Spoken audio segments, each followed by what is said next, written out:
So let's say you've identified that a car requires a VAT key. You know what key you need for the VAT. So there's like a key code. Just to explain the difference, there is a VAT number, which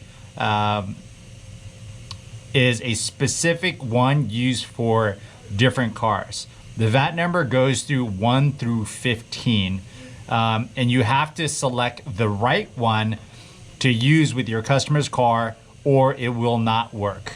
So once you identify it is a VAT key, you know if it's a single-sided edge cut key or a double-sided edge cut key. Now you have to figure out what is the right VAT number. That's what I'm going to show you right now. So this is your VAT key. You can tell VATs because they have these little knobs right here, and it has this little metal contact point. Once you touch both sides with a metal prong, or once it's inside the ignition, it'll give off a signal, or basically a voltage that will either be the right amount to start your car or not. It has to be the right voltage. It's a security feature within the car. These aren't, of course, older vehicles, but I'm going to show you how to do that.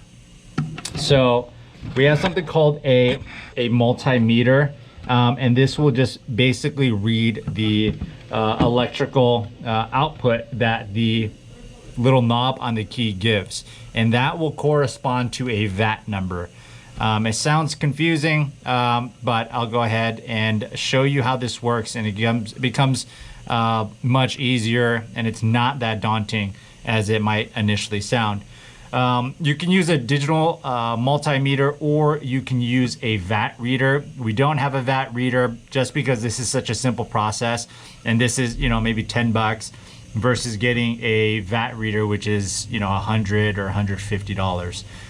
So without further ado, let's read this VAT key. Okay, I have my multimeter. I just turned it on. This is an auto multimeter, so this is a lot easier than a manual one. So get something like this, and you have your positive, you have your negative. It doesn't really matter in this case.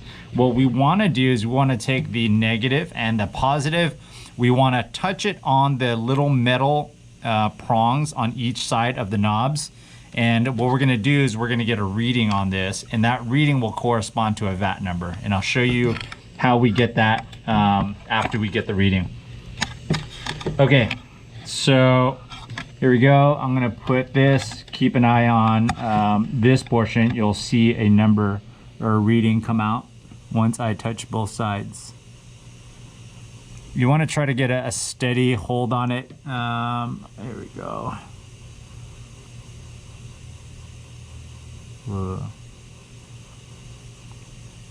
So we have a reading of roughly around 1.86, 1.87. So that's our reading. You can check it again. Hold it still, 1.86. So that's the voltage that this VAT key is giving. And so what do we do with that? Next, you need to have, it's basically just a breakdown of the VAT number and the corresponding resistor value. The resistor value is the number that we just got. So we got 1.86. So this is just a little cheat sheet. If you haven't got it memorized, I haven't memorized it. I just use this sheet. Okay, so once we get that resistor value, what we're gonna look at is here, resistor value. So we want to find the range that our resistor value falls into. We got a reading of 1.866, 1.865, roughly around there. So you're gonna notice that it falls into this one right here. So that's the resistor value it falls under. So it's close to the 1.87, and boom, we have the VAT number. What does that mean? So now what we're gonna do is that this is a set. There's 15 of them. All VATs basically have 1 through 15, and you have to get the right VAT. And so now that we have that VAT code, because we read the resistor value, you basically, there's no programming involved. You just have to find the number 7 of the key. So each one has a number on it right there.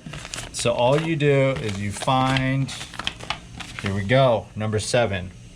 This is our key. They're all the same key, except that this thing right here gives off a resistance value of 1.866 or 1.865 within this range. So this key will allow you to, once you cut it, will allow you to start the customer's car. So if a customer comes in, they bring this key, let's say it is cut, and you cut a key out of this will start the car.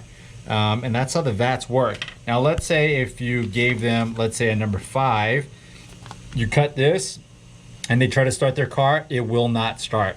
You have to make sure you read the right resistor value by using the digital multimeter or having a VAT reader.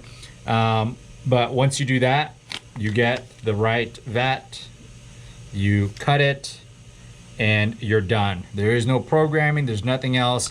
These have a resistor value already embedded into the key, and that's it. So if a if someone tried to break in, they cut the key, but they got the wrong resistor value, like a 9, they wouldn't be able to steal or get into the car. They'd be able to get into the car, they wouldn't be able to start the car. So that's it. That's how VAT keys work. It's relatively straightforward. This is an older security feature for automotive vehicles. And that's it.